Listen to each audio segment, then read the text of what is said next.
Yo, what's up, everybody? It's Justin live from B2B Vault, the Biz to Biz podcast, sponsored by Nationwide Payment Systems, hosted by this guy, the Mike Shanahan of payment processing himself, Alan Kopelman. And we'll be providing you educational information about fintech, small business, payment processing, and the technology businesses are using in the world today. And in today's podcast, we'll be asking and answering the age-old question, is the customer always right? And I say, help, no. But yes, when they're in the building. Anyway, yeah, man, so how are you doing? I'm doing good, recovered from Labor Day weekend. Oh, well, you're out here weekend at Bernie's or something? What the hell? No, just, chilling all weekend, relaxing. You had to recover from chilling? Yeah, had to recover. I watched the new Adam Chilling hardcore, man. You got to recover from chilling. I watched the new Adam Sandler movie. Yeah, I've been mentioning that you wanted to watch it. How was it? It was very good. I don't know if I would. It's very popular. People are enjoying the movie. The message was cool. Yeah, yeah. It was a good movie. It's a girl dad movie, right? Yeah. Yeah. Girl so dad. You relate it. You can relate. I relate. And I do love the cherry. Man. I mean, and the double cherry with the whipped cream. You're Jewish, so it's based on a Jewish tradition. Yes. So it covered all and the Adam bases. Sandler is my favorite comedian. Oh, we don't know that. No, yes. I'm surprised Adam Sandler his publicist hasn't reached out to Listen, we'd love to have Adam Sandler on the podcast. We can discuss whatever he wants. We can talk about his business, about the Happy Gilmore. Yeah, his Madison Productions. Happy Madison. Happy Madison, yes. You are a fan of his. You got to know that. And I did see Rob Schneider at the Improv a few weeks ago, and I got up and I said, "You can do it." And he answered me back. He jumped off his stool and he goes, "You can do it." And I got to ask him a question. Oh, look at that. It was pretty good. It's almost like a childhood dream. It was pretty, that was fun. That's cool. I would love to meet Adam Sandler in person. That happened. That's not happened. Has not happened yet. I'm sure you'll I had tickets to go see Adam Sandler in person. But COVID came. Yep. Yes, we know. We've heard the story, sir. I don't mean to cut you off, but we've heard the story numerous What's happening in your neck of the woods? This weekend I had my granddaughter, man. Ellie Belly was with Papa, my best friend. Well, anyway. Her and I, my wife, she cleans. She had her cleaning business thing. She was really busy this weekend. She cleaned the office here, and then she cleaned 2 other places. So I was Papa duties all weekend, which was cool. Saturday, we went to the beach actually. Nice. Yeah, you were talking about that. Yeah, we actually did. We made it to the beach, which was awesome. And then me and her hung out. Oh, I cut the lawn. Yeah, I mowed the lawn this weekend. I did a lot of lawn work. The owner of the house that I live in is painting, which gave me a super panic heart attack because my first thought was he's selling the house. Oh, shit. Sorry. Oops. But I talked to him. He said he's not selling. So, yeah. That was a sign of relief. But so I had to when I was doing the lawn, my weed whacker, I had bought some, I was about to say I copped some weed whacker line from Amazon. For all those that don't know this language, I bought some wire for the weed whacker and it is the worst. Uh-oh. So it breaks as soon as you start it. And I have... Good. So the weeds were out of control, going along the house. Yeah. You kind of can't paint the house when there's, weeds going up and together. Well, in the backyard, in the front of the house, I would just pull them. It's not a big deal when I seen them. But so I took care of all that. And then, it's bulk pickup in my neighborhood. So every possible thing that I felt could get out of my yard Yeah. is going in there. Okay. So Nice. that's what I spent my day. I spent my day laboring on Labor Day. Okay. It happens. Yeah, I mean that's what's when you're a I did some work, dude. when you're a dad, dude, and you have like Got to do the dad thing. and no one else is gonna do that stuff. You know what I'm You saying? got to do your duty. Yeah. So I cleaned out the entire backyard. I did the lawn. I planted some trees. I did Okay. my nature thing. Me and my Ellie, we went to Home Depot on Sunday and we bought a hibiscus tree. Everyone else has got to pick a tree to plant in the front Okay. yard. So she picked some wild thing that we already had. It was like, I forget what the name of it is, but I was like, well, I bought this one. It's so pretty. And she was like, yeah, it is, Papa. So Uh-huh. we got that one. All So right. yeah, shout out to Ellie Belly for help beautifying our front yard and making the earth and environment a better place for everyone. So let's dig into the customer is Is always right. the age old question, man, is the customer always right? And my answer is yes when they're present and absolutely not when as soon as they leave and when they're So away the from funny phone. thing is we did a poll on LinkedIn. Okay. 2,426 people looked at the poll and 77 people decided to cast their vote. 12 people said, yes, the customer is always right. And 65 said no, which was kind of crazy. I mean, that's not crazy. It's very believable. I mean, as a business owner, we have to put up with it, right? Yeah. You just got to take the shit. As Yeah. we You would got to say. just take it and try to turn a negative experience that the customer had and hopefully into a positive one so that they're happy when they leave and they come back. Because they always say if a happy customer will tell one or two people, an unhappy customer will tell 10. That's a fact. So in there was a few comments. One person said the customer's right 98% of the time. Another person said not usually. And one other person said they're human like we are and they lie and embellish. So no. I mean, the person who said 98% of the time, I would be hard pressed into believing that they've ever owned it and operated a I saw a business. crazy customer. Does that? I mean, I don't know who that person is, so that person's probably not a business owner. You never know. I doubt it. So I saw a video with, I know we've talked about this person on the podcast. I don't think there's much love for him. Dave Portnoy, the pizza guy. So Yeah, he, basta, man. so I've he was had enough. outside. So he was outside of a pizza shop, and he's like, "Oh, this place gets an 8." And then he didn't really like the pizza, so he gave it like a 6.4. Oh, you talking about the guy who came running out of the Yeah, and the Dragon Pizza, Yeah, Dragon Pizza. So the guy Out in came running outside. And Pittsburgh, I don't know where it is. or is it Philly? Is it Philly? Maybe Phil. And the guy was yelling at him, calling him names and all this. They got into a whole shouting match. The F-bombs were flying. The middle fingers were flying. And the guy was mad. And, meanwhile, Honestly, I mean, the funny part is the pizza shop is now packed. Well, Everybody's going to the I guy's bet you pizza it is shop. because Philly's like that, or where. I mean, if it is in Philly, the people brotherly love, whatever. But to be honest, in my opinion, that pizza looked like trash. Like, bro, how you gonna pick up the pizza and it all flops and falls onto? It didn't look like Now, a very. I cannot stand the guy, and I'm not even gonna give you the privilege of me saying your name, sir. But yeah, man, like, anyway, the pizza looked like trash. I'm happy that the business is doing well. I could say that, in general, In that point, the customer was right.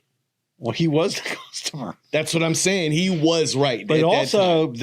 the guy who owned the pizza shop was also a customer because he was getting a review. No, but that's not. It's all free. That's all No, it's random. not free. He pays for the pizza. No, I'm saying it's random. It's Yeah, not he like just drops in and pays for a pizza. So it's not like he knew that promo was coming. No, he or- doesn't know. Yeah. He's had people like say to him, "Oh, I know you didn't like the pie. Let me make you another one," or blah blah blah. But no, I've seen. I think in general, I think he probably helps a lot of business owners with that don't get attention. Sure. and they probably get some business from it. And which is good for the business. So from that part, it's good. Yeah, when this person, like, they are humans like we are, they lie and embellish. So no, I mean, that's a really deep answer, man. I'm sorry. So what does it mean for the customer to be right? You want the customer coming back. So you're going to do, I had a boss one time in the hotel business. He used to tell me, if we have a customer and they don't like the food, you know, he'll literally, he goes, I'll grovel. He goes, I'll do whatever it takes to get them to come back to the restaurant. Yeah. You know, being a web developer and having a business for over a decade, dude, like I could, like, you asked me, do I have any stories about like, and I'm just sitting here thinking of like so many things, but the one thing that constantly, like, it's just when a client, they pay you for a website, it's strictly in a contract where you get 2 to 3 revisions. Right. And they try to send you like 17. Yeah. Dude, like, no. I'm like, you know, the customer is not right at that point. You know what I mean? At some point in time, you got to put your foot down with all that. Yeah. You know? So that comes under, you know, how do you deal with somebody who's making an unreasonable request? We had that happen. We had all the time. Right. So how do you deal with it? I mean, I think the one thing that as business owners, we fail to educate our customer, right? So on onboarding, the minute you're starting this project, right. Is it something that is in your capabilities? Can you even handle this project? Right. Is it out of scope of the budget from the customer? Right. So I think a lot of times it's one of like having the experience, the wisdom of like running. Well, you want to give the customer the right expectation. Exactly. So they understand that. So, I mean, that's setting the bar first, right? But then if you've already done that and the customer is just like, you can't get past it. Right. I mean, you tip like what I would just end the relationship, you know. No, I get that. And the contract, if there's a monthly retainer, you know, end that as well. You know, that sucks, but I'll tell you funny customer stories. A good one from here. So we had a customer one day, he calls up on the phone and he says, "Oh, I want to talk to you about my statements." So I said, "Okay." So I call the bank, I get the statements emailed over. I'm looking at the statements, everything looks good. I email them over to the guy. He calls me back. I go, I just sent you the statements. I reviewed them. What's the problem? So the guy's like, "Well, I did my math calculation and the bank is rounding up on the pennies," right? So he goes, "Last month I paid an extra like 2 cents." He goes, "I think that the bank should round down." And the guy's like he's got me on the phone for like an hour explaining his whole math to me. Right? How do you control that? So I called the bank and I go, "This guy's asking this question." They're like, "No, we round up and that's it." So I called the guy back. I explained to him and he doesn't like it. And he's got me on the phone now, like tied up for like almost 2 hours. Whoa. Of going back and forth. And he's explaining all this math process to me and all that. So I called the bank back. I'm like, "Do you guys have, you know," and back then, you got to understand, I'm in business 20 years. So change was actually a thing. Now people are change. You know, back in those days, you had a change cup and everything, right? You sent them 24 cents. No. So what I did was I called them up and we dealt with this bank. And I said, "Can you guys send me with the name of the bank on it, one of the, you know, some of those rolls of pennies?" So they sent me 4 of them and I filled it up with pennies and I put it in a box and I sent the guy like 4 or 5 rolls of papers for his machine and a couple of ribbons. And I put it in a box and I mailed it to him. And the guy calls me on the phone. He goes, "What is this?" And I said, "Well, the bank, you know, doesn't want you to be upset. So when you feel like they rounded up and you think they should round down, you go into the box and you take 2 pennies and go deposit that in your bank account. And then we'll be straight." So you got $2 there. That should last quite a long time. He didn't He think, was pissed. he didn't think it was. He thought, he goes, "Are you trying to be funny?" And I was like, "No." I said, "But there's no way. It's going to cost them too much money to go make this adjustment and send you an ACH for 2 cents every month. And, you know, I can't be tied up on the phone with you for 2 hours discussing 6 cents. So we sent you some paper, some ribbons, complimentary. Thank you for being a customer." He stayed a customer for quite a few years. Yo, that was an a-hole move, but I love it.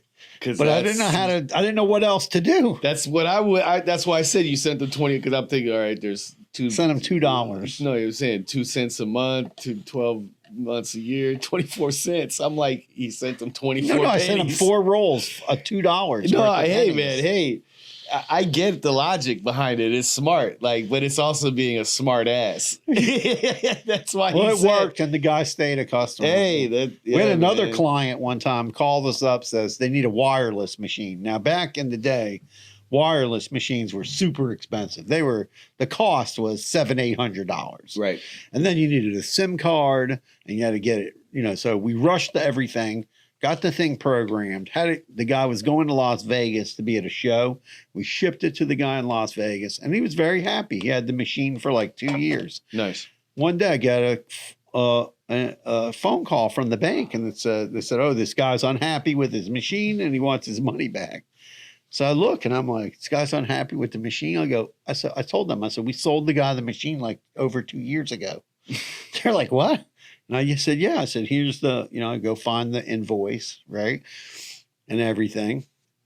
And the guy back then wrote a check, right? And that's what happened. And I said, "It's 2 years." I said, so I called the guy on the phone. I go, "I can't give you your money back. You bought the machine, you used it for 2 years." He goes, "Oh, but I see it on eBay cheaper now." I'm like, you can't just go by that. It's the same thing. We had a customer once. I see it. It's 2 years old, dude. Yeah, right. It's going to be cheaper. Right. It's going to be cheaper. And he goes, "Oh, you ripped me off." I go, "No, that's what the price was 2 years ago. Now that was a brand new machine at the time, right? The brand new model. Just like a cell phone. Right. Yeah, you could go buy an iPhone for $150 somewhere on those websites, used iPhone, right? It's not going to be the iPhone whatever. Yeah, it's not going to hold the software that's out there. The new one, yeah. Right. So I get it. That's ridiculous. You have to, so he wasn't happy and he wanted his money. He wanted his money back, but we didn't do that. He even wrote to the Better Business Bureau. Against you guys? Yeah, and then I sent the Better Business Bureau the invoice and everything, and I said, "You can't return equipment that's over 2 years old." Yeah, that's BS. And they removed that from. I'm gonna have to hit Rocky that's didn't some like that big either. bags of bullshit. But anyway, man, what does it mean for the customer to be right? I mean, I think the customer has to, really be knowledgeable of what they're explaining, and then also have proof. Well, no, I think what you have to do is like what you said. Joking around. What you said, what's the expectation of the customer? Listen, we had a customer the other day, right? Sends me an email, sends me a text message in the morning. "Oh, you took all this money out of my bank account. I thought I was paying monthly." I said, "I offered you monthly. Then you told me you wanted to pay for it. And I switched it for you paying for it." Right. And I says, "That's what you decided." Right. And then he changes, then he was like, "Okay, yes, I guess I did that." Again, a point. That's when the customer is not always right. Right. But that's why, like, when I do those things, I said, we emailed, right? And I sent him the email saying, "No, charge me. I don't want to pay monthly." One just came to my mind. I used to give the option to certain clients Come here, Rocky. to pay their yearly annual fee, right? Yeah. If they're gonna all at once, or they can break it up into pieces. Right. I found that to be a horrible business model because people don't pay their bills on time. Yeah. Okay. So I said, all right, I'll do it, but I'll do it in 3-month increments, quarters. Right. which worked a little bit. And then I was like, you know what? I'm going to have that as an option, but I'm going to invoice for the entire amount. Right. But there'll be a small radio button that you can click to set up. So if you use real merchant account and you have people paying you monthly or quarterly, you just set it and forget it. Reoccurring payments. Yeah, and it's just happening. And I mean, I was doing that, but people don't always pay. Well, you have bills. to have the right. Like we have a system. Well, people change their credit card. People close their checking account, et cetera, et cetera. Yeah, I get it. But I sent Rocky did not like this that. invoice. Change your credit card. I sent the invoice for a year to a customer. She paid it, and then she calls me on the phone and she's like, "You charged me twice." And I said, "No, I didn't." She said, "Well, last year it was only this amount, and this year it's double that." And I looked at her. I mean, I was looking at the at that point, you're looking at, what is this lady talking about? So I look at, I'm looking through the invoice and I'm like, well, yeah, it is twice the amount because last year you paid me half and half in 6 months and in 6 months. Right. And she said, well, how come I didn't do that this year? And I said, well, you didn't click the button and set it up that way. Okay. You know what I mean? So, but yeah, the customer's not always right. No, it's very difficult when you have to deal with customers, especially like a restaurant, where you're dealing with throngs of people all the time. We just try to give good customer service. I think, as long as you answer your phone, you answer your emails, you answer your text messages, people today, they can get a hold of you. They can call you, text you, WhatsApp you, email you, Facebook Messenger you. Carrier pigeon, smoke signals. Right. Send you an email, a letter, a FedEx, so people can get a fax. Yeah, you still fax people. I have a e-fax. I'm saying that's what I'm saying. You people still fax. Yeah, so I think it's it's important to not vacillate when somebody has a complaint. You deal with it right away. What the hell does vacillate mean? Vacillate means this guy words. What's the game you played? Wordle and Words with Friends. Vacillate, man. Explain. Come on, expound. Vacillate means that you what's the other word for that? Procrastinate. Don't procrastinate. Right? When someone has a complaint, you got to deal with it quickly and swiftly so that you show confidence in the matter. So like if someone gets something and they're not happy with it, you need to deal with it right away, not let the problem fester. Yeah, I agree. So when somebody orders something and then they say, "Oh, I thought I was going to get it in payments." Well, we emailed about this and you said you didn't want to do the payments. You wanted to just pay for it. So that's, yeah. And I mean, have a paper trail. To add on about educating the customer. I mean, I think it's just imperative that you both the client and the, the business and the customer both have a solid understanding of what's going on. Right. Yes. And making sure that you're both capable to produce and fulfill your obligations to one another. Same thing. Like we had a customer come to us and they want to key enter all their transactions. And we're like, the bank doesn't really want you to do that. They want you to use the new software where you send the people a payment request and then they click it and they put it in the credit card because customers actually, that from a product standpoint, I always tell you, I judge products by, is it good for the business and is it good for the cardholder customer, the merchant and then the person using the service. And payment links is something that the customer wants. Absolutely. So it's better for the business because the customer is going to feel it's more secure. You don't have their information. You don't have their full credit card number. You don't have their expiration date. You don't have the CVV2 codes. So it's overall, it's much safer for more both parties. Secure for everybody involved. And the credit card number is saved in the system. So it's saved in the system. So if you need to charge the person again, they call you on the phone, it's in there. You can go and see, oh, Justin's card ends in 1874. boom, and you could charge Justin if you needed to do that, or you can send Justin another payment link to pay when I'm ready. to pay when, so he can pay when he's ready. And also remember, you're working, let's say 9 to 5, right? Or maybe on a day, one day you come in at 12 and you leave at 4.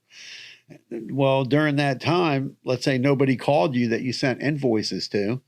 With the payment link, they can pay 24/7. The person can go, oh, they send me a payment link. I don't have time to deal with that now, but boom, I can go deal with that later. Yeah.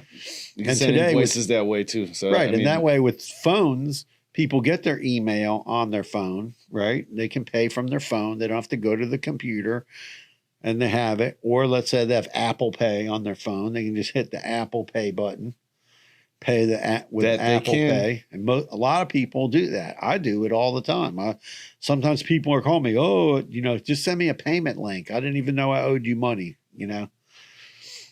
Oh, send the link. And then they send the link and you make the payment and you're done. Move on to the next task that you have for the day. Or you pay the bill at night. You're finished for your day finally. You had a hectic day. You're shorthanded employees, right?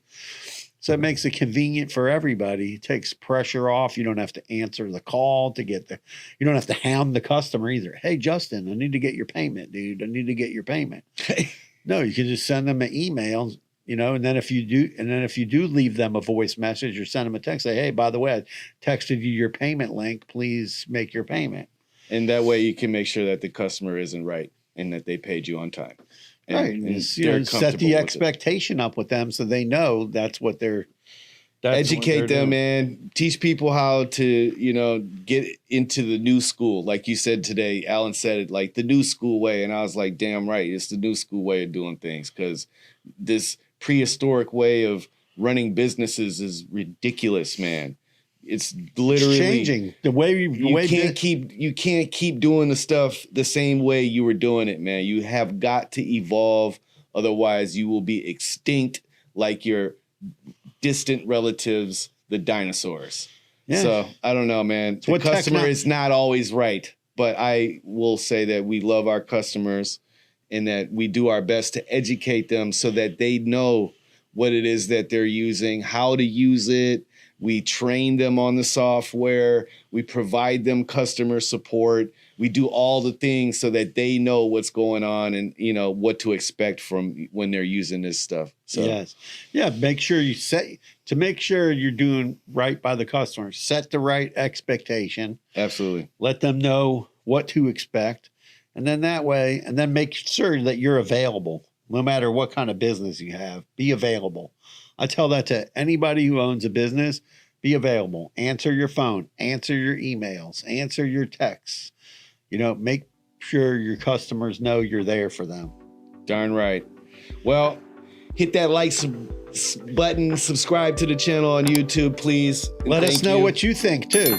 Is the customer always right? Or send us a story. Yeah, let us hear it, man. Give it to us. We'd like to hear from you. Peace. Peace out. Carpe diem.